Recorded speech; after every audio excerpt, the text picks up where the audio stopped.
Strange Shadows, a Clark Ashton Smith podcast.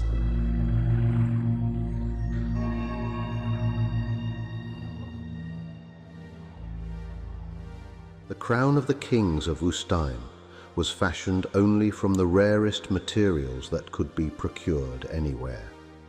The magically graven gold of its circlet had been mined from a huge meteor that fell in the southern isle of Sintram, shaking the isle from shore to shore with calamitous earthquake.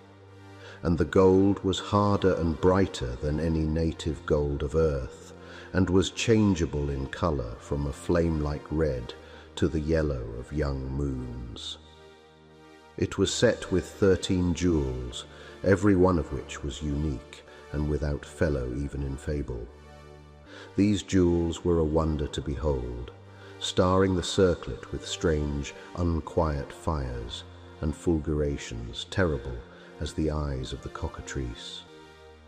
But more wonderful than all else was the stuffed gazolba bird, which formed the superstructure of the crown, gripping the circlet with its steely claws above the wearer's brow and towering royally with resplendent plumage of green, violet, and vermilion. Its beak was the hue of burnished brass, its eyes were like small dark garnets in bezels of silver, and 7 lacy, miniated quills arose from its ebon-dappled head, and a white tail fell down in a straightly spreading fan, like the beams of some white sun behind the circle. Greetings, friend, and thank you for joining us for Season 4, Episode 16 of Strange Shadows, the Clark Ashton Smith podcast.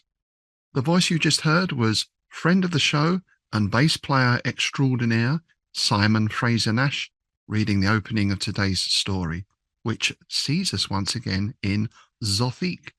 I'm one of your hosts, Rob Poynton. And I'm the other one, Tim Mendes. Or does it? Or does it see us in Zothique? Oh, well, yes, absolutely. Yes. We'll get onto that. Yeah. Yes. This is another one of Smith's very, very poetic stories, isn't it? Yes, one for which we both had the dictionary out, I suspect. Yes. But the large number of words that were not familiar to us. Indeed. But first off, how the hell are we actually pronouncing? Because I keep cocking up and saying Eurovan. Right. I've got a way around that. Right. Because I listened to the Double Shadow podcast, which was the, a podcast that gave us the idea for this one. And sadly, of course, they didn't go beyond, I think it's about 20 episodes they did. But anyway, because they had exactly the same thing as us, I think one of the presenters actually introduced it as the Voyages of King Euvoran. Hang on. But in the readings, I'm not sure who was doing the readings for them, but they said Euvoran. Euvoran. So I'm going for Euvoran, which takes away the temptation to say Eurovan, doesn't it? Yeah, there we go. Guaranteed every time I see it, I'm going to think, but Euvoran, right. Yeah. Okay, Euvoran, that works. Yeah. It doesn't sound like the French version of Enterprise or Hertz, does it? Eurovan. Hertz Van Rental. Yes. Having said that, there's a few other words here that I know I'm going to struggle to pronounce. Yes. Which we'll get onto in a minute, no doubt. Before we do, news items. We just want to mention, of course, Innsmouth Literary Festival 2026, 19th of September in oddly moist Bedford at the King's House Centre. We've got an excellent lineup of guests coming together now, including, of course, author Stephen Jones and artist Les Edwards. And potentially, possibly, we're just looking at something a little bit different for Innsmouth After Dark, but I won't say any more until things are confirmed. Indeed. Now, yes, I want to apologise in advance if I sound a little bit hoarse. Nay. A little bit Shetland pony, as they say in certain parts of the country.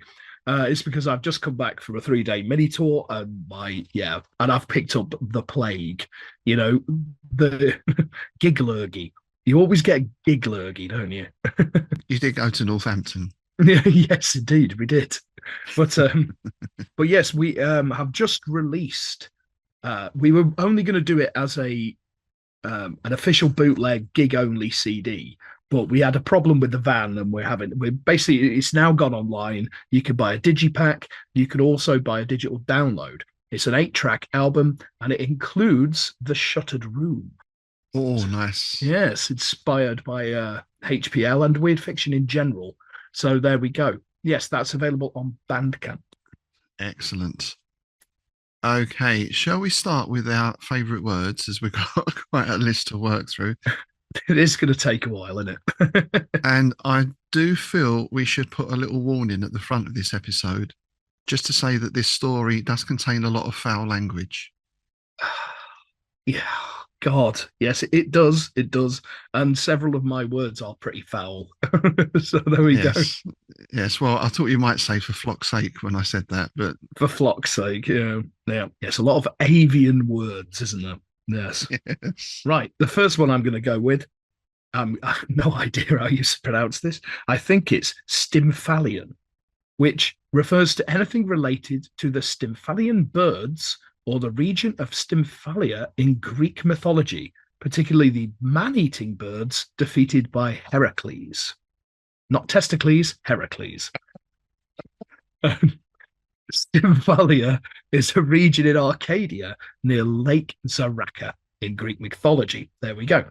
I was totally unfamiliar with those, I have to say. And they sound like, as an old school D&D player, they sound like the sort of thing I should know about, really. But yeah, a group of large, aggressive, man-eating birds with bronze beaks, sharp metallic feathers, and poisonous droppings. Yeah, great. That sounds great. Yeah. Well, on that similar avian theme, and again with a question mark against the pronunciation, my first choice is Aepyornis, which is an extinct bird. They were known as elephant birds. Basically, it's a huge kiwi bird, about 10 foot tall. Terrifying. I'm going to say prehistoric without any clue as to whether it was prehistoric, but I imagine everything was bigger in those days, wasn't it? Indeed it was. Right, my next one is byssus. I think that's how you pronounce it. Byssus, spelled Byssus, which is either a fine ancient textile or the silky filaments secreted by mollusks to attach themselves onto objects. Nice. My second choice is involute, which was not a word I was familiar with, that simply means intricate. Particularly as relating to spiral patterns. Nice. Right, I'm going to go with quadrireme. Again, I hope that's how you pronounce it, which is an ancient galley warship with 4 banks of oars, typically manned by multiple rowers. It sort of relates to the Hellenistic era. Very nice. Now, again, I'm not sure of the pronunciation for this one, but I'm going to go for flagitious. Again, totally unfamiliar to me. That basically means criminal. I thought you were going to say flagellation. Well, funnily enough, we're going to get onto that with my next one. Oh, okay, right, yeah. I'm going to go with one now, which would be a great title for a goth track. Misericordia. Oh, yes. Which means mercy or compassion. And the Latin translates directly as a compassionate heart.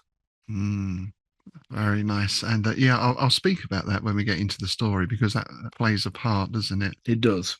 Yeah. So on to that idea of flagellation. I was familiar with this word, and it's one of my favorite all-time words anyway, because it sounds like a choice insult. Bastinado. Yes. Yeah. Get ifu, you bastinado. And that was a form of encouragement, shall we say, where the victim was beaten on the soles of the feet with a cane. So grim stuff.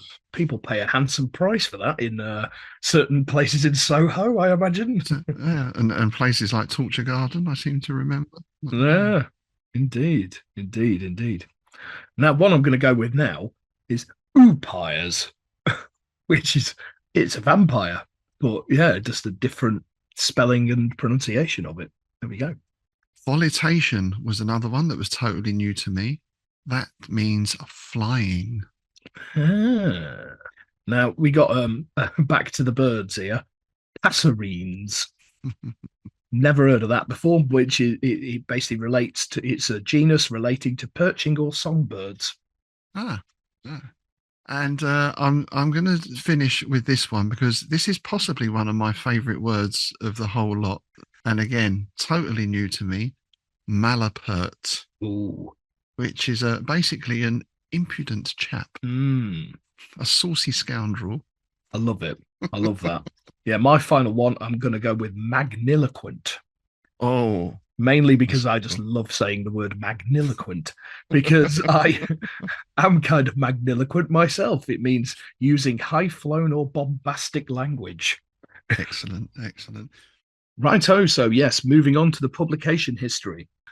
The Voyage of King Euvoran was finished in mid-January 1933, and he submitted it to Farnsworth Wright with suggestion that it might be suitable for Weird Tales or its sister magazine, The Magic Carpet. Sadly, Wright rejected it. Of course he did. Of course he did. Why would you want a Weird Tale in Weird Tales? Well, yeah, exactly.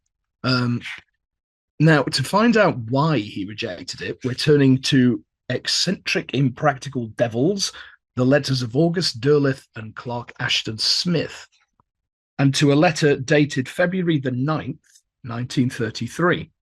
Wright sent back King Euvoran, saying he had enjoyed it greatly himself, but feared that it would not have enough plot and suspense for many of his readers. I'm not sure how much plot you can have in a short story in any case, really. This is it. When you're on the word count, this is it. But oddly, Smith actually agreed with it. Oh. Yeah. I agree in a way. It's hardly a magazine story, but is more like a narrative poem in prose. If I print a pamphlet, I may include it for variety. I have an appointment next week with the printers who bought out 2 of my volumes of verse and will learn what, if anything, can be done. And this is exactly what Smith did. It was included as the lead story in The Double Shadow and Other Stories, which was released as a pamphlet and sold relatively cheaply, much to HBL's delight, but we'll get on to that later on. Now, over a decade later, Smith, wanting to capitalize on the success of his first Arkham House collection, set about trying to get some of the stories that didn't get printed in Weird Tales printed in Weird Tales. And this was one of them. He cut about a third of the story, whittling it down from around 9,000 words to 6, and submitted it to Dorothy McIlwraith, that wonderfully named editor at Weird Tales. Now, not only was it published in the September 1947 issue under the title Quest of the Gazalba, he changed the name of it for some reason, not sure why, but he did. But it was also given a cover illustration. It was the cover story. Oh, wow. Nice, nice. Now, the illustration was done by Boris Dulgoth, who was a Ukrainian-born artist who lived between 1910 and 1958, who did a couple of hundred interior story illustrations for the pulps, mainly Weird Tales, and a handful of Weird Tales covers, his first cover being the November 1946 issue. He was born in Ukraine to a Jewish family who later had to leave due to the Russian Civil War and World War One. The family eventually got to Hawaii, where he was sent to British Columbia, and later, finally, to a family in Connecticut. And he married a widow in New York, but oddly, he never became a U.S. citizen and may have been considered an illegal alien despite his marriage. He basically took over a lot of the illustrations after Margaret Brundage stopped doing them. Right. He was one of the pool that started doing them instead, including Hannah Spock, Brown Coy, Matt Fox, Kelly Fries, and Virgil Finlay. Yeah. Well, both Brundage and Hannes Bock, very interesting lives as well. Maybe we'll devote a bonus episode or 2 to some of the artists at some point. That would be interesting. Yeah. And as Tim mentioned at the start there, is this a Zothic story? Well, the reason he said that was, now this is from the Steve Berens book, but also referencing Will Murray. The Voyage of King Euvoran was originally conceived as a story for the Hyperborea setting. It appears in Smith's list of the Book of Hyperborea. And I think one thing that is an indicator of that as well is the level of humour in this. I mean, Smith, as we know, often has that grim or sardonic humour, even in the darkest stories. But it does feel like a bit of a romp, this one, doesn't it? Albeit with torture and execution. Yeah, it does feel like it fits that cycle more in terms of its tone, because as we've seen, the Zothique ones tend to be grimmer, more dour, more brooding, I think you'd say. Yeah, that's a good word. Yeah. So we are introduced to a royal item, isn't it? A very important royal item, this crown of the kings of Ustaim, Yes. fashioned from the rarest materials. And the image I'm getting is of an ornate crown with a big stuffed bird on the top. Already, to me, that's looking comical because it's this very important, almost holy relic. And yet there's a guy walking around with a stuffed bird on his head. Well, it's a little bit carrying up the jungle, isn't it? It's like the Ouzlan bird. You know? And I mentioned about the colour because straight away in that opening, we've got the hue of burnished brass. Its eyes were like small dark garnets and bezels of silver. 7 lacy carmine quills arose from its ebon dappled head, and a white towel fell down. So a very striking item, both in terms of what it actually is and the makeup of it, all these different aspects that go into making it. And do you think, is there like an Emperor's New Clothes thing going on here? At some point, this is like the Three Musketeers film, right? He tore our carpet. There's that little, he's got a bird on his head. One of those kind of things going on. It is, yeah. It does feel a little bit like that, doesn't it? But I like the Smith again, just throwing in little details that give you pause for thought. Is the fact that it was the gold the circlet was made of was mined from a huge meteor that fell in the southern isle of Sintrom. Yeah, all these little, again, he's with world building straight off. We get so many different place names in this one. yes. Well, Sintrom we saw last time in the Dark Eidolon, and I think that popped up in the Isle of the Torturers as well. So yeah, it's that nice little cross referencing. It's not over world building as such, is it? Mm. It's very subtle. There's this subtle underpinning of all the stories, this sort of joining them all together. Yes. So we learn that Euvoran, the son of Carpoom, was the 9th wearer of the crown. Superbly and magnificently had worn it for 2 years and 10 months, following the death of Carpoon from a surfeit of stuffed eels and gelid salamander's eggs, which sounds like a really horrible meal. And I say that as an East Ender, we're supposed to eat gelid eels and all that. Oh, vile. And I'll even go on record as saying pie and mash and liquor. Not really. No, thanks.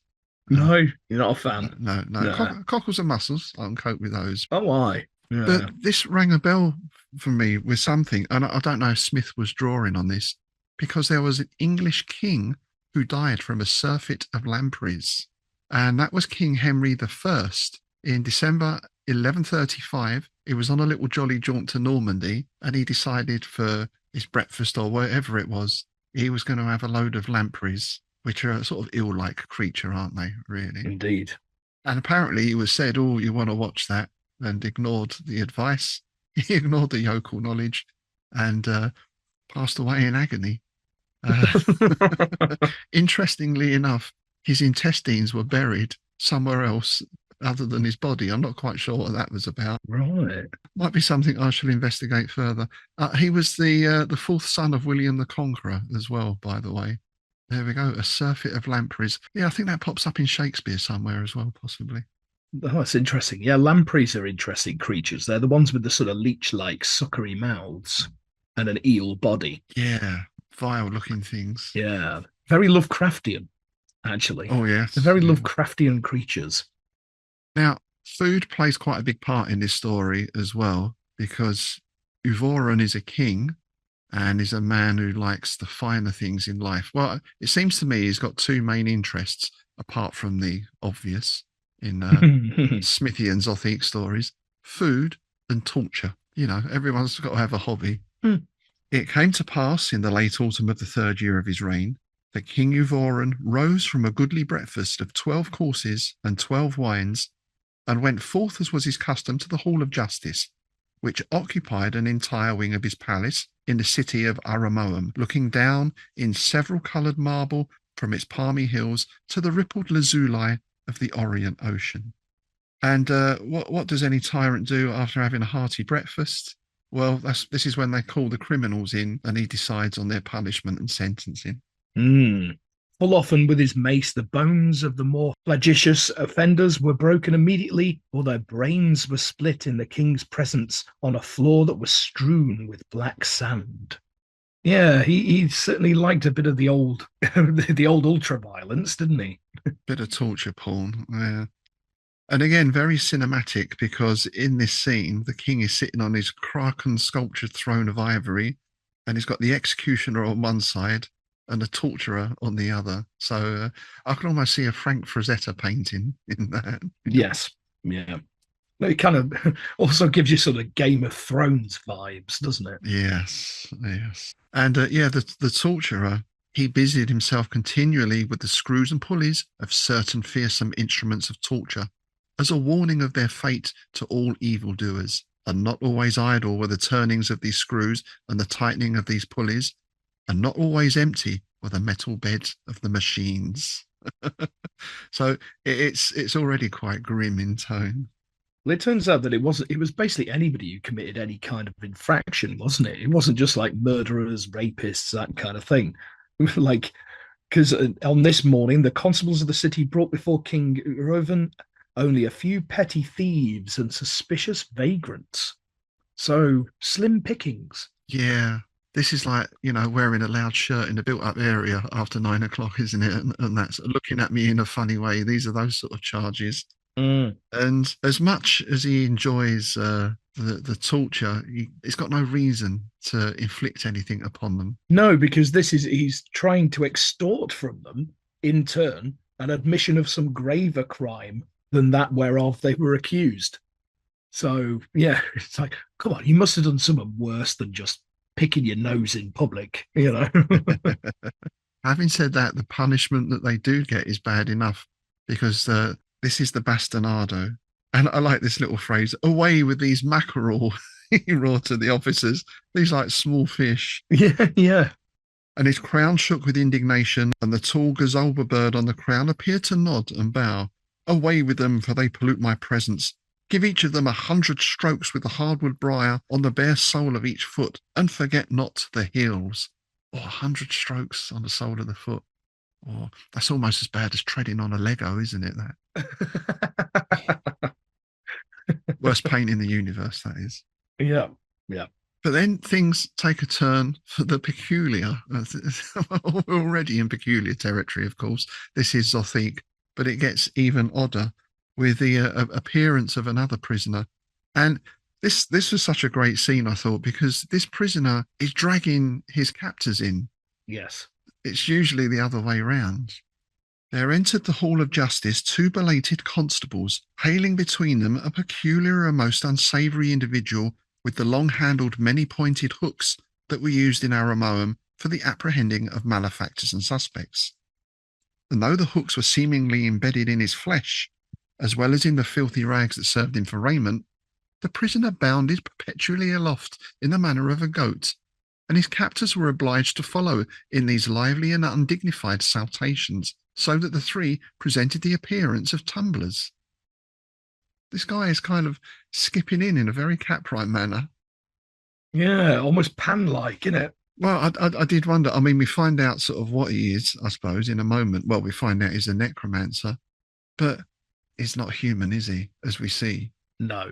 Or if he is, he's possessed of very, very strange powers. Yeah, you get that almost satyr kind of like thing to him, don't you? With the goatishness and the skipping and Yes. Which, as we mentioned before, Smith does draw a lot on Greek myth with our stymphalian birds earlier and everything else. Indeed, yeah. So maybe it's another draw from that. And I like that they've basically arrested him because this is how he was walking along the street. People get arrested for jaywalking. He's been arrested for goat walking. Goat walking. I love it. Such behaviour is highly suspicious, growled Euvoran. Hopefully, prisoner, declare your name, your nativity and occupation, and the infamous crimes of which, beyond doubt, you are guilty. And I thought this was great. Again, it's just little details from Smith, but it draws such a vivid picture. The captive, who was cross-eyed, appeared to regard Euvoran, the royal mace wielder, and the royal torture in his instruments all in a single glance. It reminded me that there's always a character, particularly in Laurel and Hardy films, who'd look at the camera with that slightly sort of cross-eyed look. I don't know, just has that feel about it. Yeah, and I like this. I have many names. So it's almost biblical, that, you know. Yes. Sirrah, you are a malapert. Give answer, or tongues of red-hot iron shall question you, roared Euvoran. Be it known to you, then, that I am a necromancer, and was born in the realm where the dawn and sunset come together, and the moon is equal in brightness to the sun. Now, that's almost a textbook definition of a liminal space, isn't it, that? Absolutely. I'm going to have to remember that. Sirrah, you are a malapert. Great, isn't it? Isn't it? That's getting logged for future use, that is. And potentially has made a mistake here, because apparently necromancy is a capital crime in Ousteam, which is a little bit surprising given that it seems to be widely practiced everywhere. But, you know, different cities and different states have different laws, I suppose. I suspect almost anything is a capital crime in Ousteam, to be honest. You know, whistling on a Wednesday is probably get you put on the rack or something. And speaking of the rack, this is exactly what they chain him to. Or, well, it's described as the iron bed that produced a remarkable elongation of the limbs of its occupants. Yes.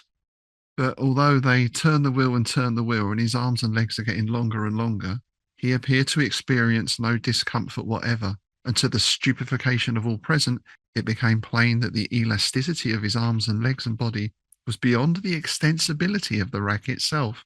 So, in effect, well, he literally does break the rack in a moment because he just decides to stand up, which obviously he could have done at any time. So it's showing off a little bit here.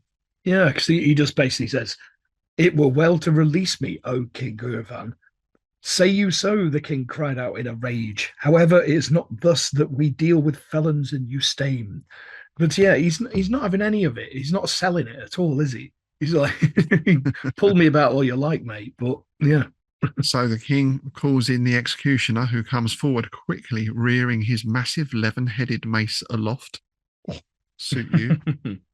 And the necromancer just stands up, breaks all the chains as though they have been made of grass, then towering to a terrible height because he's just been stretched out. So he's like 12 foot tall or something at the moment. He pointed his long forefinger, dark and sear as that of a mummy, at the king's crown, and simultaneously he uttered a foreign word that was shrill and eldritch as the crying of migrant fowl that pass over toward unknown shores in the night. And lo, as if in answer to that word, there was a loud, sudden flapping of wings above Euvoran's head, and the king felt that his brow was lightened of the crown's goodly and well-accustomed weight. And I didn't really think of this on first reading this, but of course the guy's a necromancer, so he's just brought a dead bird back to life. Yeah. Makes perfect sense, doesn't it? Yeah. It's brilliant. It just conjures up a great image of this big sort of bloviating king with a bird flapping about on his head. Yes, and it flies out the window with the crown in its claws. Off it goes. You sort of get an image of people jumping up trying to catch it, perhaps, or something, you know. Yeah.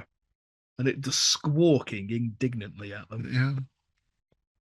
And the necromancer goes with it, with great bounds and goatish leapings, is off away as well. Those who saw him depart from the city swore that he went north along the ocean strand, while the bird flew directly eastward, as if homing to the half-fabulous isle of its nativity. And we should mention as well that the gazalba bird is said to be extremely rare. This may have even been the last one It's an extremely rare, possibly extinct species, which only adds to its importance as this symbol. I think this is why I keep thinking of Carrion Up the Jungle, because that's the whole gist of that, isn't it? The Ouslan bird, disappears up its own you know what.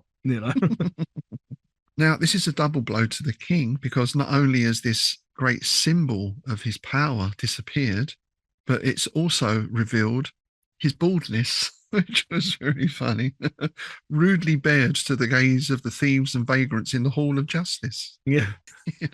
So he's egotistical in the extreme, this guy, isn't he? It kind of reminds me, it's almost like you imagine, has he got a bit of an orangish tinge to his skin, this king, Yes, well. Well, yeah, I do wonder.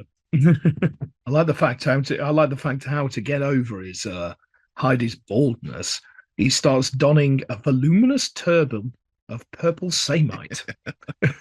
You think he'd have someone, he'd have a wig on standby, a nice syrup on standby from the royal wig makers or something. Yeah, he can't have much left up there because otherwise he'd have gone for the comb over probably.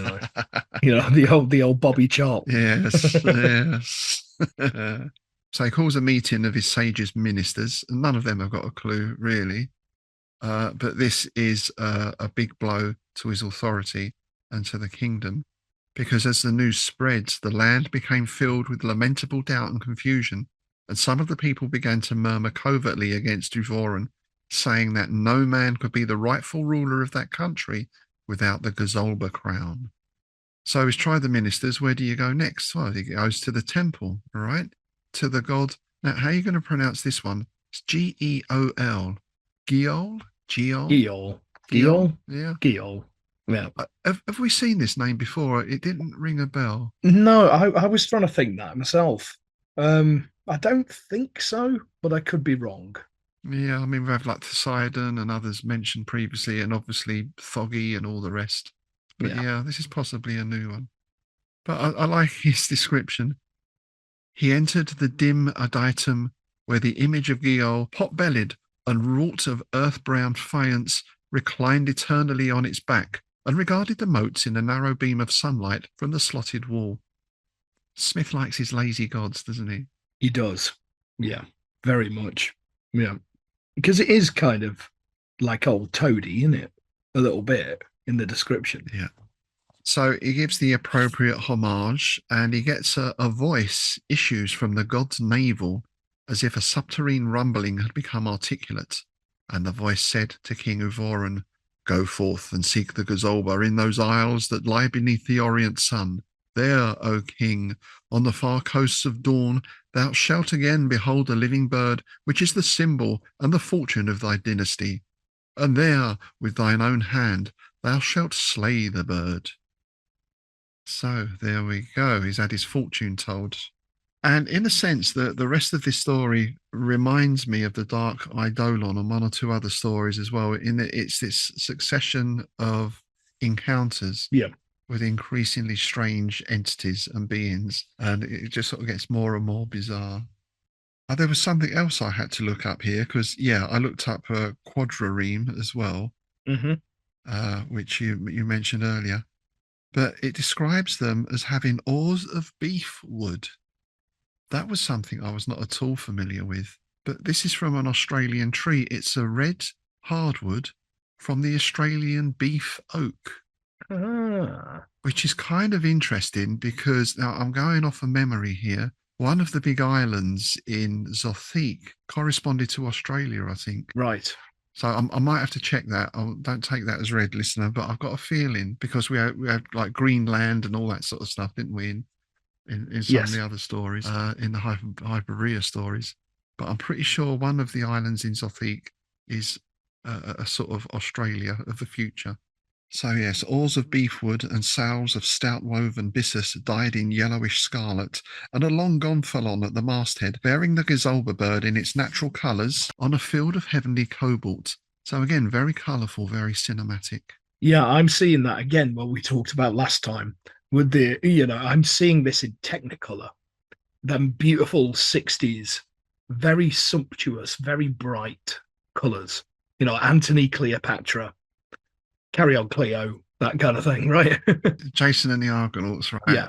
Yeah. Again, this is what was the one with the mechanical owl? Golden Voyage of Sinbad, wasn't it? Ah, right. Yeah, because we've had that metallic bird thing, and an owl does pop up later on. Indeed. It pops off again very quickly. It doesn't stay around for long. But Yeah, I was having definite Harryhausen flashes with this. Now, the king, being who he is, he doesn't travel light, does he? I mean, he's got about how many ships go with him? This reminded me of in English history when you have the Earl of Essex or whatever, and the monarch would say, "Oh, we're going to be visiting your house the next month," and they'd go, "Oh, for fuck's sake," because it's not just a king and queen; it's a king and queen and 60 or 70 courtiers and all the rest of them. Yeah. And basically, they would bankrupt people because they come and stay at your house, and you have to feed them and entertain them for a month. And then, of course, when you had to sell the house, then the crown would buy it. This is how the monarchy operates. Yeah. And to begin with, he's having a right old time, isn't he? Because he laughed at the ribaldries of his fools and unquenchable ancient bawdries that had won the laughter of other kings in the sea-lost continents of yore, and his women diverted him with harlotries that were older than Rome or Atlantis. Harlotries, that's a great word, isn't it? Sounds like a pleasure cruise. Yes, oh, absolutely, yeah. And we get a mention of fierce mercenaries from Zilak, which of course we were in Zilak last time in the Dark Eidolon, and we know that they're not a savoury bunch. So it's definitely a theme of the Zothic setting that there's very few, if any, good people in any of these stories. Yeah, well, it's the pinnacle of Smith's decadence into decay, isn't it? It's that decaying decadence is the final end is just going to be the worst of the worst, you know. Which, you know, it's probably true. If you think about it, who are the ones who can afford to have bunkers and survive the apocalypse? You know what I mean? Oh, yeah, actually, yeah. Yeah, very true, very true. So, yeah, it is like a big jolly outing, really, with, drinking and merrymaking and all the rest, the harlotries and all that sort of stuff going on. But they get off to a good start. The winds were unfailing and auspicious, and the fleet sped onward. So, after a fortnight, they came to Sotar. And I like this little mention of the low-lying host of Cassia and Sago barred the sea for 100 leagues from north to south. That's a bit Hodgson, isn't it? The Sargasso Sea and all that kind of stuff. Yes. And the other thing that this reminded me of to an extent was the Dreamlands stories, particularly Randolph Carter, where you get almost a travel log. They go from one strange place to the next. Yes, I agree. So they start in Sotar, and some of the people there said that a cunning sorcerer of that isle named Iphibos had drawn the gazalba bird down through his sorcery and closed it in a cage of sandalwood. So off they go to Leith to see Iphibos. It was a tedious journey, and Euvoran was much annoyed by the huge and vicious gnats of Sotar, which were no respecters of royalty and were always insinuating themselves under his turban. I love that. The gnats of Sotar. That should be a story title. But then you could have the midges of Glenmuir. The midges of Glenmuir. Sounds pretty good. Eventually they come to the house of Iphibos, but it turns out that the bird is captured is just a vulture. It's a brightly plumaged vulture, but it's just a vulture nonetheless, which Iphibos had tamed for his own amusement. So the king returned to Leith after declining somewhat rudely the invitation of the sorcerer, who wished to show him the unusual feats of falconry to which he had trained the vulture. This sorcerer just has all these people turn up. Oh, we want to see your bird. Oh, yes, it's very interesting. And they just turn their back on him, basically. And off they go. Oh, yeah. By the way, I don't know if you've ever seen a vulture in real life, but there's out in the fens, an odd sort of garden centre that we went to once that had like a big aviary attached to it. Yes. Yeah. And they had vultures there, or they had a vulture. Fucking massive. Huge thing. Oh, yeah. Yeah. Yeah, they got one in London Zoo. So anyone who can train that to do falconry, which presumably it sits on your wrist. Yeah, that's quite interesting because they're carrion, aren't they? Vultures. Oh yeah, You know, yeah. what a carrion vulturing. Right? They're not really hunters as such. Wasn't that a Far Side cartoon? Sod patience, can't we just kill this? I'm hungry. Yes, it was Far Side. Yeah, yeah. The guy crawling across the desert. Yeah, and there's like about 6 of them around it. Yeah. So, no Gazalba bird there. Next stop, Tosk, whose people were more akin to apes and lemurs than to men. And he asked them about the Gazalba bird and received only the chattering of apes in answer. Now, this is where his status as an absolute bastard is confirmed. Because he's so annoyed at this, he orders his men at arms to catch a number of these savage islanders and crucify them on the cocoa palms for their incivility, which is not very nice, is it? No, not really. It's basically colonialism turned up to 11, isn't it, at this point? Yes, absolutely. Absolutely. And then beyond that, because they're so quick and agile, these things, his men at arms can't capture any. So he has them crucified instead. Lovely. Oh, yeah, he's not a very nice chap. And so that's what, you get that distinct impression of that this is one of Smith's Contecruels, isn't it? Setting him up for a real fall because he's such an arsehole. Yes, yes. So from there, we're off to Yumatot, whose inhabitants were mostly cannibals. Nothing there. And beyond that, we're into the Elosian Sea. And I begin to touch at partly mythic shores on islands charted only in story. So we are now in that we're on the edge of the map. Here be monsters territory. Mm-hmm. And while he's here, because of course he brought his longbow with him, and they're landing on these islands, and there's a whole range of birds, some of which I'd never even heard of, that Smith lists here.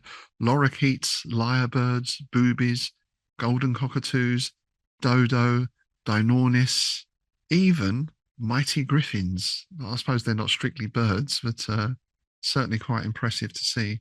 And the king shoots at them all. Again, very colonial. It's just hunting tigers out in India, isn't it? It is. Yeah. But well done for saying boobies without laughing. Chasing boobies, my word. It's Saturday night in Brighton,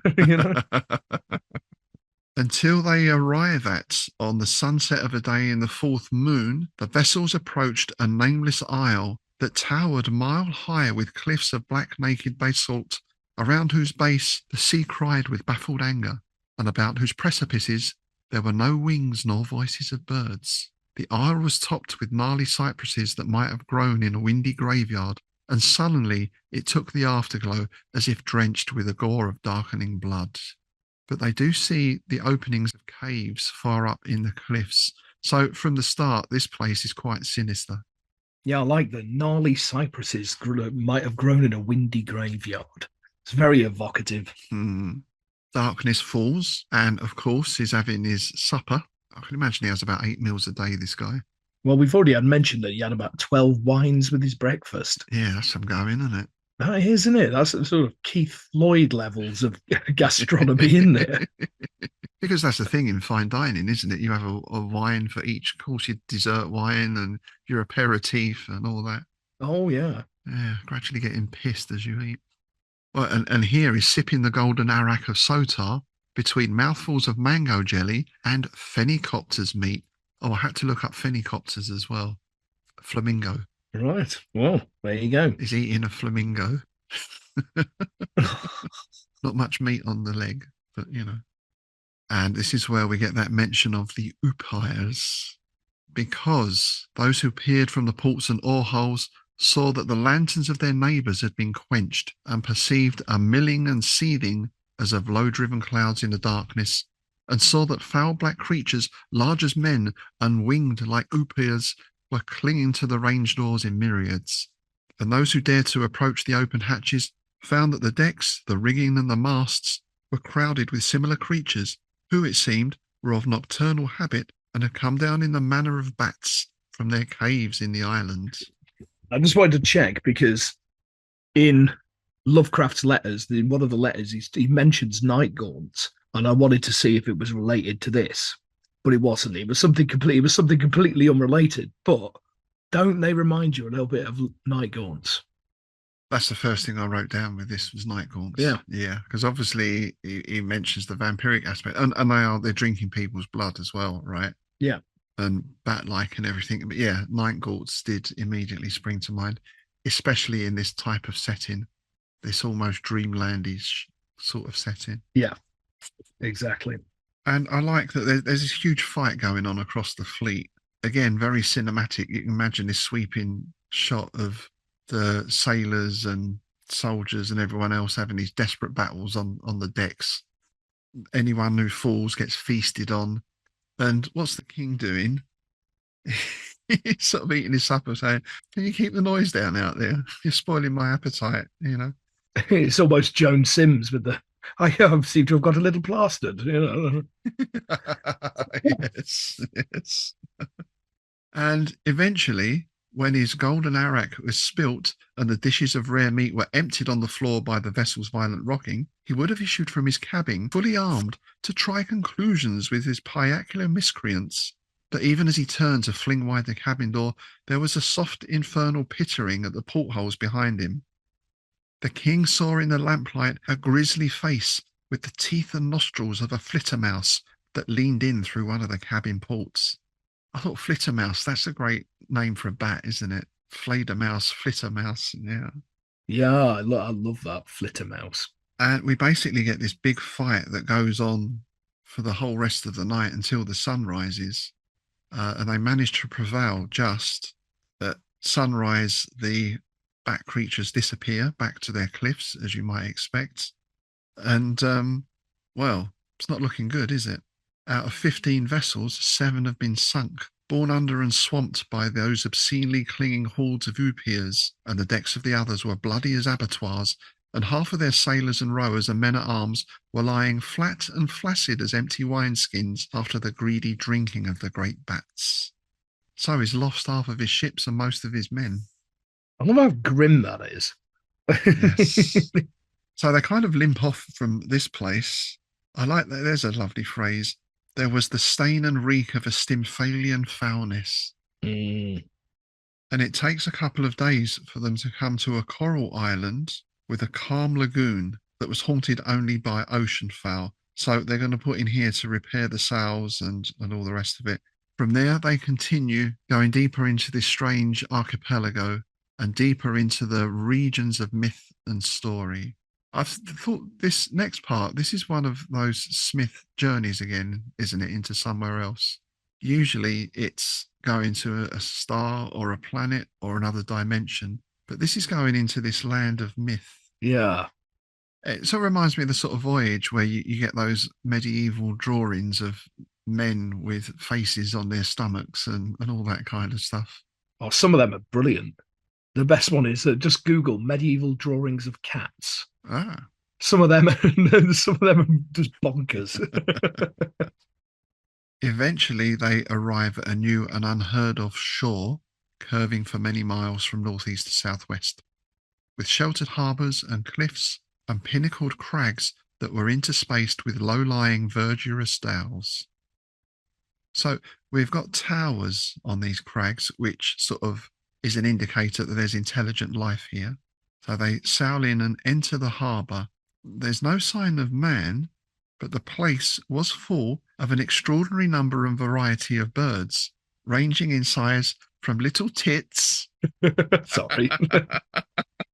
Ranging in size from little tits and passarines to creatures of greater wingspread than eagle or condor. So they're in the land of the birds, basically. Not the planet of the apes. We've had that. They're in the land of the birds. Yeah, I like this little phrase here. Motley flocks. Oh, that could be a band name, couldn't it? Motley Flocks, yeah. I think he starred with Foxton Locks in some old Ealing comedy films. Oh, yeah. I think probably the same era as Musty Tomes, I think. Yeah.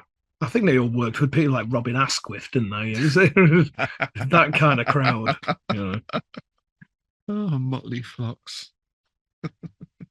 Yeah, and this really is the land of the birds. Everything is set up for birds. There's no paths or roads or anything else. It's just these towers that seem desolate with birds flying in and out of their windows. And this is where we get the appearance of a small owl. A very brief appearance.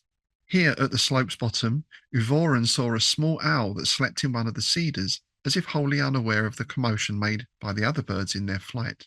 And Euvoran trained an arrow and shot down the owl, though ordinarily he would have spared a prey so paltry. And he was about to pick up the fallen owl when one of the men who accompanied him cried out in alarm. Then, turning his head as he stooped beneath the foliage of the cedar, the king beheld a brace of colossal birds, larger than any he had yet descried on that isle, who came down from the tower like falling thunderbolts. So I don't know if it was shooting the owl that triggered this, although, you know, that's justified enough, really. What do you want to shoot a little owl for? Such cute little things. Yeah, it is that again, that colonial thing, isn't it? Because the first thing you do, you go somewhere, you see something you've never seen before, you shoot it. Yeah. Well, yeah, I love this little passage here. Before he could fit another arrow to the string, they were upon him, making a loud roar with the drumming of their mighty vans and beating him instantly to the ground, so that he was aware of them only as a storm of dreadfully rushing plumes and a hurly-burly of cruel beaks and talons. Hurly-burly. I love that. I love that word, hurly-burly. Yeah. And they pick up the king and take him off like the eagles from Mordor. Yeah. This is where we get the first mention of the misericordia. He had no weapon remaining other than sharp misericordia, which we'll get to in a little bit. I thought the funny thing with this is basically flown up to this tower, and you can picture it. It's in the talons of this huge eagle-type creature or whatever it is, and all the other little birds are fluttering around as well, going, oh, oh, oh. Mm. And he gets totally disorientated, and he gets airsick. Then, as he began to retch in his sickness, he was borne in through one of the windows and was dropped rudely on the floor of a high and spacious chamber. He sprawled at full length on his face and lay vomiting for a while, heedless of his surroundings. Oh, how the mighty have fallen. We've all been there. Usually after 15 pints of a kebab.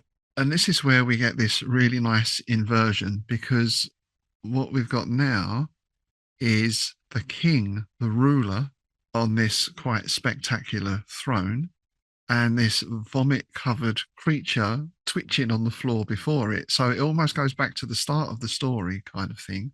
Yeah. Where we had these poor wretches thrown in front of the king, except the king is now a giant bird. Indeed. It is surreal, isn't it, this? It's, yeah. What was he on? What was he smoking at this point? Yeah, I know. Yeah.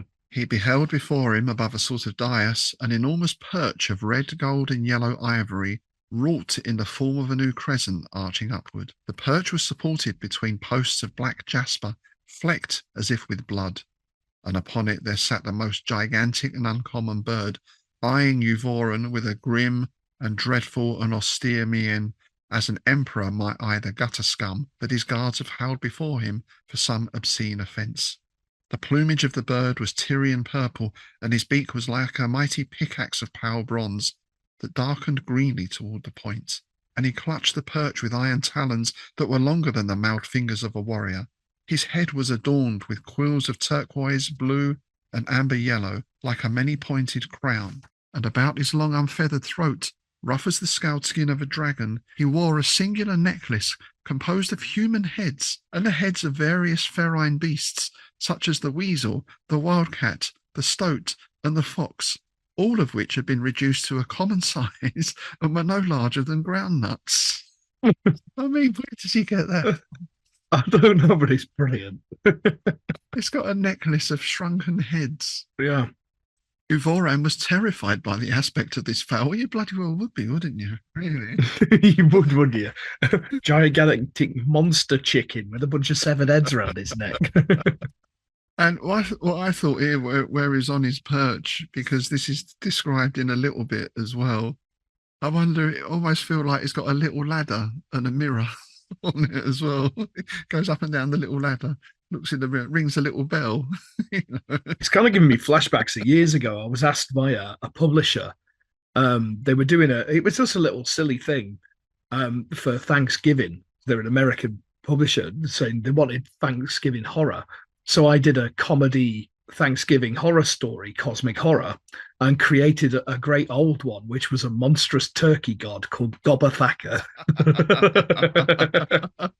Nice. It's in my second collection. It's called Feathers of Fear. Oh, brilliant, brilliant. Does someone end up getting stuffed in there? Pretty much. Spoiler alert. Now, just to make it even stranger, this huge bird addresses him in human speech in a harsh but magniloquent and majestic voice. Too hardily, O filth of mankind, thou hast intruded on the peace of Ornava, isle that is sacred to the birds, and wantonly thou hast slain one of my subjects. For I am the monarch of all birds that fly, walk, wade, or swim on this terraqueous globe of earth. Oh, there was a word I missed, terraqueous. So yeah, the roles have been totally reversed. He's now the one accused of a crime, and is going to suffer the judgment of the king or the emperor, the monarch of all birds. I love this birdie chap. I love it. I just love the language. I will give thee hearing now, for I would not that even the vilest of earthly vermin and the most pernicious should accuse me of iniquity or tyranny. Very well spoken giant chicken, isn't he? Yeah, for a bird, he's got an excellent vocabulary, isn't he? Yeah, he must have been down Auburn Library with Smith. You can just see it, Smith in one corner, big old bird god in the other, reading the Websters. Perhaps it's like a parrot. He was just listening to Smith as he read through the dictionary. Because I imagine he was reading out loud. Yeah, Polly want a cracker. Maybe. My favourite parrot ever was outside a pub in Bridgenorth. He was an old ship's parrot, and he could speak, but he only sung dirty sea shanties. Oh, he communicated brilliant. through dirty sea shanties. Brilliant, brilliant. They can have quite a large vocabulary, I think, aren't they? The talking birds. Oh yeah. Well, my family have got one up in Macclesfield, an Amazon, and that knows several hundred insults that are usually directed at me. Do you not get on? No, he get on fine. He just likes to call me a twonk and a pillock and all kind of. Oh, brilliant! Being burned by a bird. No, well, frequently. I think it must have been me gran that taught it or something. So basically, the sentence is, funnily enough, as we just mentioned, to be stuffed. It's going to get taxidermied. And I like the fact that it's not allowable nor sufferable that man should do this to birds, which of course they would have done to the gazalba bird, but it's okay for us to do it to you. Again, that's Smith having a nice little dig at certain types of law, isn't it? And again, how royalty or authority often works. Yeah, the ruling classes often get skewered in Smith's stories, don't they? So the king is put into a cage, and obviously all his remaining attendants and guards and all the rest of it are still outside. And he starts feeling a bit sorry for himself. Yes, can I just say, because it describes it as confine it to a man cage. Do not type man cage into Google without safe search on, or you're going to get lots of very unpleasant images of chastity devices. Oh, man. Yes. Okay. Man cage. Yeah. Now my mind is what? No, I'm going to. Yeah, you're going to get testicular torture. That's the ones. The old CBT stuff. Yeah. And I like the fact that while Euvoran is waiting for his doom in the man cage, they bring in water and raw grain. He gets a little bowl of water and some birdseed. Yeah. Oh dear, he's not getting very good treatment, is he? Oh God. We had your full repertoire of avian puns yet. Oh, probably not. I'll probably see if I can ring another one out. He does hear outside the sounds of strife, and a vengeful shrilling as of harpies in battle. Then presently the clamour ebbed away, and the shoutings grew faint, and Euvoran knew that his men had failed to take the tower, and hope waned within him, dying in a darker murk of despair. The one thing that the birds haven't done, of course, is taken his little dagger away, because why would they? They don't know what that is. And that turns out to be what saves him. Well, saves him from one fate anyway. And a night guard comes in to relieve the day-flying fowl who warded the captive king. The newcomer was a nyctalops with glowing yellow eyes, and he stood taller than Euvoran himself, and was formed and feathered somewhat in the burly fashion of an owl, and he had the stout legs of a megapode. I dare you to go up to someone next time you're in a pub and go, "Here, love, you got the stout legs of a megapode." See what happens. You have a woman's hand. Yes. So this thing comes up and has a look at him, and a plan begins to form. He does the old, "Oh, I'm feeling ill" thing, right? Oh, I'm dying. Of course, the thing gets close into him to have a look. He whips out his misericordia, which was long and double-edged and needle sharp at the tip. And he does for this big bird. Big bird gets it. Oh no, not big bird. So yeah, misericordia, by the way, as we said before, like mercy. Well, I've seen it used in 3 contexts. One is it was like a little wooden shelf in churches that people could rest on during long services. Yes. The other thing, I've seen it in musical terms, where a piece of music is described as a misericord. But what we have here is very much the weapon, that long, narrow dagger that was used to administer, well, to bring mercy. Yeah. It's through the ribs, wasn't it? Straight into the heart, through the ribs. It was designed to slip between the rib cage. Yeah. That's it. And the other version of this, which was used in battle, was designed to go between the gaps in armor. Misericordia, it's a lovely, nice sounding word. You know what the English called it, don't you? Go on. A bollock knife. A bollock knife. Yes. This is what the longbowmen carried. Nice. Yeah, so like Agincourt and all that, the knights would be down in the mud, and the longbowmen would run up with their bollock knives and, give them the good news. Bollock knife. Can't give him a bollocking. Well, maybe that's where that's from. Well, never know, do you? So he stabs this poor bird, who ends up choked on his own blood, and then he skins it and basically puts its feathers on to disguise himself. With much labour, using the misericordia, he skinned the mighty nyctalops and cleaned the blood from its plumage as best he could. Then Euvoran wrapped himself in the skin, with the head of the nyctalops rearing above his own head, and eye holes in its burly throat, through which he could look out amid the feathers. And the skin fitted him well enough, because of his pigeon breast and his pot belly, and his spindle shanks were hidden behind the heavy shanks of the bird as he walked. So it's quite comical again, even though it's grim. It is. Yeah, it's almost pantomime horse kind of territory, isn't it? Yeah. And disguised as such, he creeps out of the tower. There's loads of birds asleep on perches. It's almost like Shaun of the Dead when they're pretending to be zombies, isn't it? The room below this was the ground story of the tower, and its windows and portals were guarded by several gigantic nightfowl, similar to those whose skin was worn by the king. Here indeed was his greatest peril, and the supremest trial of his courage, for the birds eyed him alertly with their fiery golden orbs, and they greeted him with a soft woo-wooing as of owls. And the knees of Euvoran knocked together behind the bird shanks, but imitating the sound in reply, he passed among the guards and was not molested by them. To-wit, to-woo. And he makes his escape and manages to get back to the remainder of his men, who promptly shoot him. Yeah, this did make me laugh.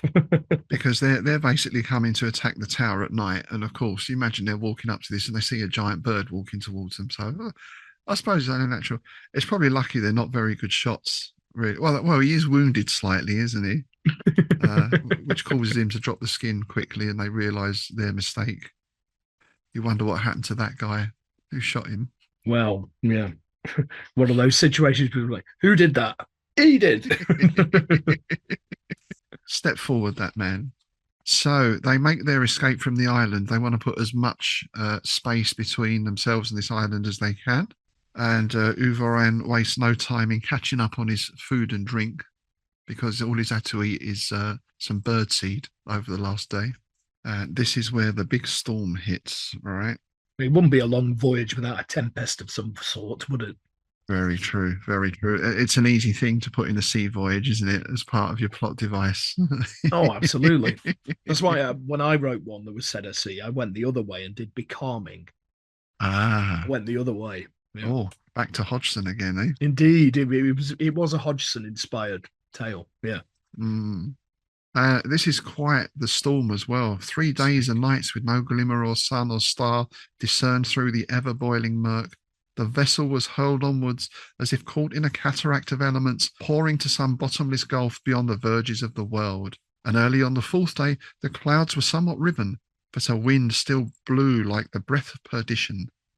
Then, lifting darkly through the spray and vapour, a half-seen land arose before the prow, and the helmsman and the rowers were wholly helpless to turn the doomed ship from its course.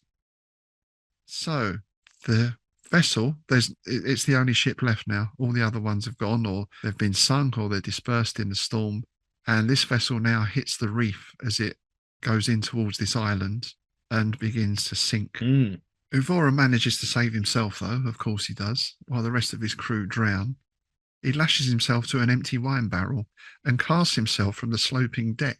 So it's quite a desperate measure, but, kind of makes sense, and it does work, leaving the rest of his crew to be drawn under in the seething maelstroms or beaten to death on the rocks. So he's washed up on the beach and is battered and is semi-conscious and is lying there dazed when he hears the shrilling of an unknown bird. Opening his eyes, he beheld betwixt himself and the sun, vibrating on spread wings, that various coloured glory of plumes and feathers, which he knew as the gazolba. So he's found his bird. Or has he? He staggers to his feet and starts chasing the bird, his prize. They get off the beach. They go through some high and rugged crags into a sheltered valley. And here, there's his gazolba, but there's several others as well. There's hundreds of the buggers. There's tons of them. It's not rare at all. It's not extinct. It's not one of a kind. See, this reminds me, when you go to any kind of town, a market town specifically, and in the centre, the marketplace, you always have loads of pigeons, and there's always some little kid, 3, 4, 5-year-old kiddie, right, running around chasing them, trying to catch one of them. That's what this reminded me of. That's pretty much what he does, right? He thinks, well, yeah. At least if I can get back with one of these, I've got a gazolba bird. Who's to know? I'm not going to say anything. So he's picking up sticks and stones and chucking them at these things, and manages somehow to kill one of them, probably a very old and slow one, I would imagine.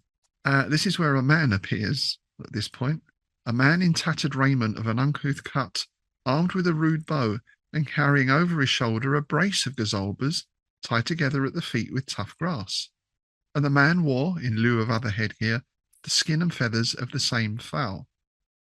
He came toward Euvoran, shouting indistinctly through his matted beard, and the king beheld him with surprise and anger.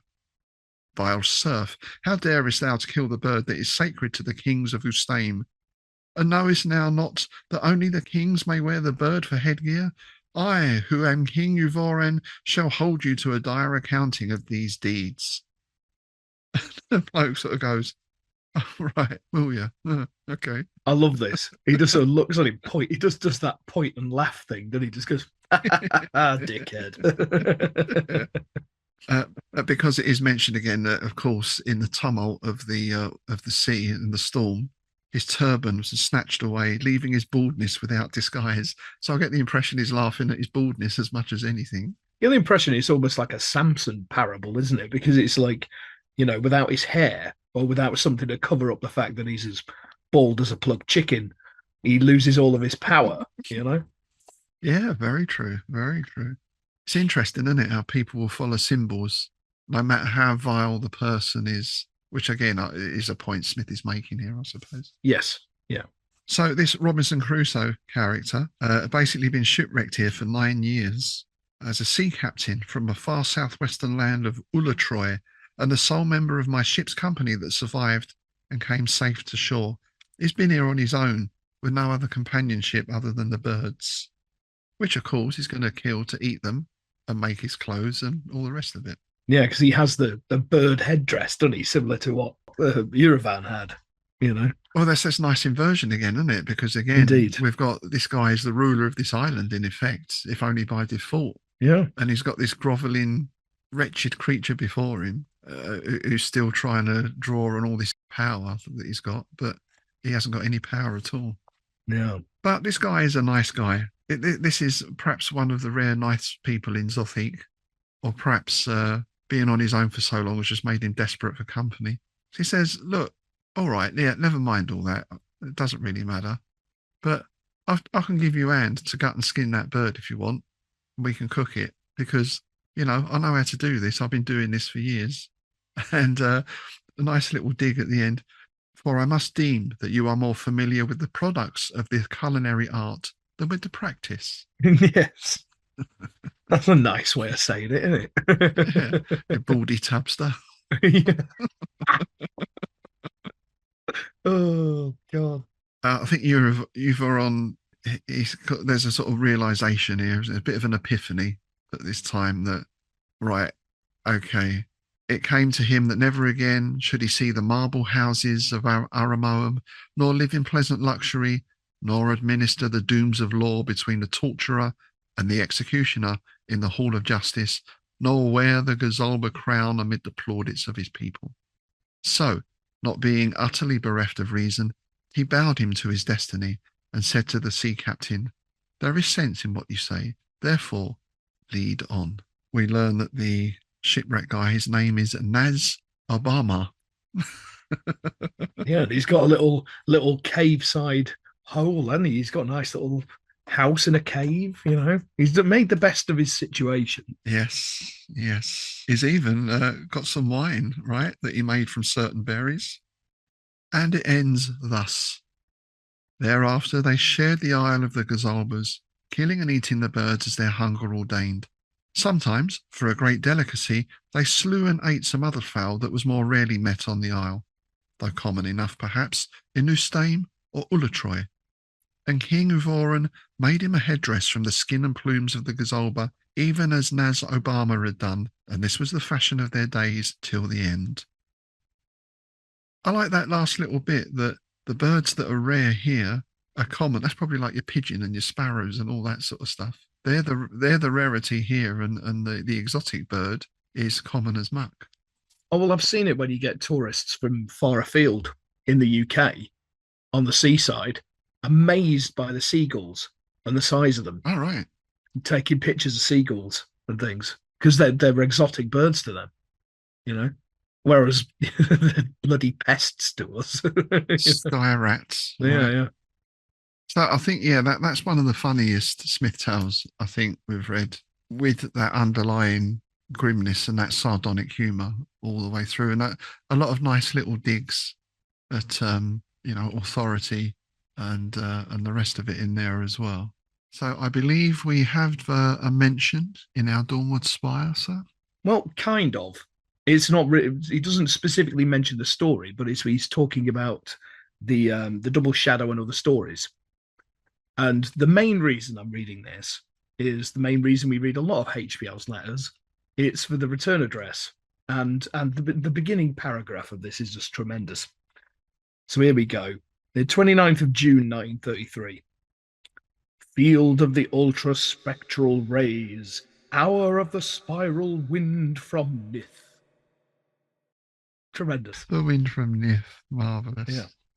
Dear Cloghash Ton, the hand that indites these words trembles with a decay that is not of years alone, and the haggard face above the page is shriveled with 1,000 lines of horror that were not there 2 nights ago. For, and may God help me, I looked with a mirror's aid at a passage in that crumbling tome of elder lore which stands next to the nameless icon.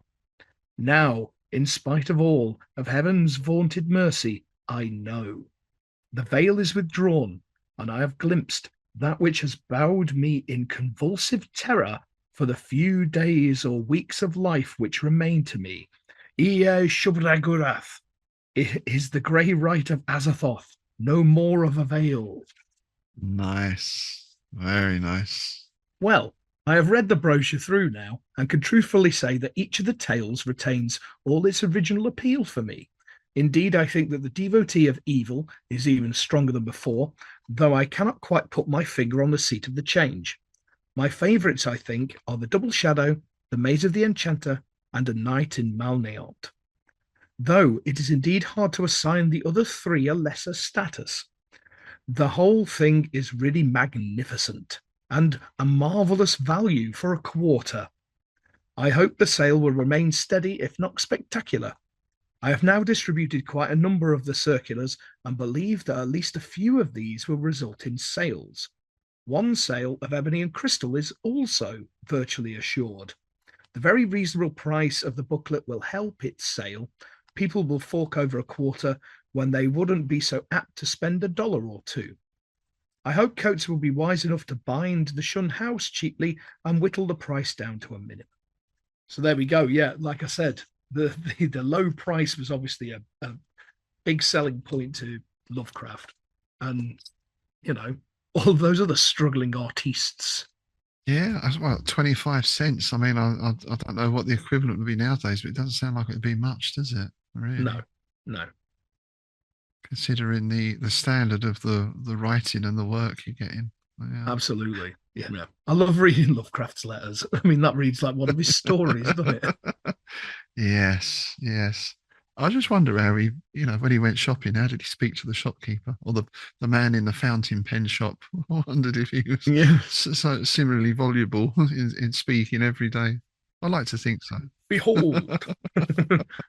Yes, he certainly was magniloquent. Oh, there we go. There we go. That's the Voyages of King Euvoran then. Do let us know, dear listener, your thoughts and any avian-related incidents or stories that you might have. Ever been attacked by a vulture? Ever been challenged by an owl? I've been chased by bloody geese. Buxton Pavilion Gardens as a kid. I made the mistake of whipping out a sandwich. I was chased around by a bloody flock of angry geese all honking and hissing at me. That's kind of almost a rite of passage for kids in the UK, isn't it? To be chased at geese or swans sometime. Yeah, absolutely. And at some point, someone will tell you, "Oh, those swans, they can break your arm with the wing." They do give a good hiss, swans. I know that. Oh, don't they just? Yeah, the ones in Bedford, on the river in Bedford, they're quite hissy. But you never had an encounter with great tits or anything like that. Well, again, I don't kiss and tell, darling. All right, so let's move on to the mailbag, shall we? Before things it's not going to get any better. Well, actually, no. Now I'm looking at this first one from Niels. If I'd have thought of it, that could sound like quite a clever link, but unfortunately, I'm not that clever. So this is from Niels on the Innsmouth forum, and our mailbag here. This time we're talking about episode 15, the Dark Eidolon. And Niels wrote in, one of Tim's favourite words in the Dark Eidolon, besom, has a funny story about it. Now, besom was one of the favourite words last time, and it's a broom, right? One of those old-fashioned brooms. Yeah. And it's also a derogatory term for a woman up north. Right. So Niels adds, I interviewed Ron Hilger, one of the editors for the Nightshade editions of Smith's Collected Fantasies, which are the books we're working from, of course. I had asked him what kind of surprising things he discovered when he was putting together the collection with Scott Connors. His response was, and this is Ron Hilger now, every printed version of the Colossus of Elorn had the following line. A comet far in the south had swept the stars with its luminous bosom for a few nights. Luminous bosom? That's in Weald Tow's version, in the Arkham House version, and it's in all the other versions as well. I was thinking that really doesn't sound right, but at some point I found the manuscripts, and sure enough, it was a besom, a broom. The comet swept the stars with its luminous besom. Of course, those old type scripts could very easily mistake an E for an O. That typo would have given quite a different meaning to the use of besom in the Dark Eidolon. Coming to the open portals of Namira's house, the Emperor saw that they were guarded by great crimson wattled things, half dragon, half man, who bowed before him, sweeping their wattles like bloody bosoms on the flags of Darkonix. Oh, tremendous. I replied to Neil that I almost prefer that version, actually. Sweeping their wattles like bloody bosoms. My favourite typo, I must have mentioned it. If not on here, I will have mentioned it on the IBC. Was in a collection of Lovecraft. Somebody they was a typo replacing Gibbous Moon with Gibbons Moon. So rising above Arkham was a Gibbons Moon. Monkey's ass. Oh yes, there's a story title, When Gibbons Moon. Oh yeah, there you go. I was thinking like Button Moon and those kind of things. Yeah. Okay, sticking with the Innsmouth forum, we've got one in from our friend of the show, Tobias Nielsen. So, in the latest Strange Shadows episode, if I remember correctly, you were a bit stumped by the word fast. And as you mentioned, it was an old word, not really in use anymore. I wonder if it isn't a word that's come over from us Scandinavians back when we were frequent visitors in Denmark. We use the word fars in Swedish. I'm not even going to try and pronounce that. for prepared minced meat, i.e. minced meat that's been mixed with a binding substance like eggs and milk or water for making meatballs and the like. It is also incorporated into certain dishes names like farsbrod, meat loaf or fast bread to be precise, and any number of farsaret, something or the other where you take the fars and shove it into something else, be it a bell pepper, a turkey, or something completely different, and you'll have fast bell pepper, fast turkey, and so on. This has precious little to do with the story, but it's fun to go out on a tangent once in a while. Well, as an ex-chef, I fully appreciate that, so thank you for that, Tobias. Marvelous! Oh, that's great. That's great, Tobias. Thanks for that. Yeah, I didn't know that at all. That's a mention of stuffing this episode. So. Indeed, it is. Yeah, jolly good stuffing. Yes. And finally, on Facebook, Ralph Grasso posted, "Great show. This is CAS at its weirdest. It falls in no real category as it is not sword and sorcery, or cosmic horror, or mundane horror, but a futuristic dark fantasy. Perhaps CAS at its most brutal. I do believe that he picked up some of Auburn's psychedelic fungi before writing this. Too bad Wright did not take the original form and print it." Yes, Ralph, indeed. We did speculate as to what state of mind Mr. Smith may have been in some of the more florid passages in the Dark Eidolon. But maybe in this story as well. Well, that's what I was just about to say. This whole run that lasted like 3 or 4. He probably found some particularly interesting edibles, let's say. Yes, it's certainly been Smith at his most inventive and evocative, I think, this volume. And we're going to see that continue with the next few stories, especially next time. I think we're back to Mars next time. Indeed we are. Yes, indeed. With Volthoom, which is a tremendous story. Marvellous. So thanks for joining us today, folks. As always, do keep your comments, questions, suggestions coming in via YouTube, Facebook, the Innsmouth forum, and of course our Patreon page, where you can sign up and support the show. And when you do so, you'll get the bonus content of Strange Shadows and the Innsmouth Book Club. You'll get your quarterly copy of Innsmouth News. In fact, the spring edition has just been released. There's a feature in there on Hugh B. Cave and some interesting essays. There's a review of Hodgson's The Nightland, a new edition of that. And Heather Miller has done a nice little article on us on Genius Loci and that idea we were talking to her about in Innsmouth of the landscape as part of the strangeness, as part of the weirdness of many of these stories. And to cap it all, you get free entry to the Innsmouth Literary Festival, of course. do keep an eye out on our socials for some announcements coming up of special guests at the ILF and that evening entertainment as well. And before we go, just a quick welcome to our new patrons, Heather Miller, Wojciech Alta-Kobza and Kasa Torveld. Thank you very much, folks, for signing up and supporting the show. Yeah, thank you very much. It's very, very much appreciated. Oh, and just one last thing before we go. Of course, we're planning our next bonus episode for Strange Shadows. If you do have any ideas or suggestions, any particular topics you'd like us to cover, or perhaps a story or something outside of Smith, then do let us know. We're always pleased to hear your suggestions. Absolutely. Okay. On that note, thanks again for joining us today. It's goodbye from him, Tim Mendes. And it's goodbye from him, Rob Poyton.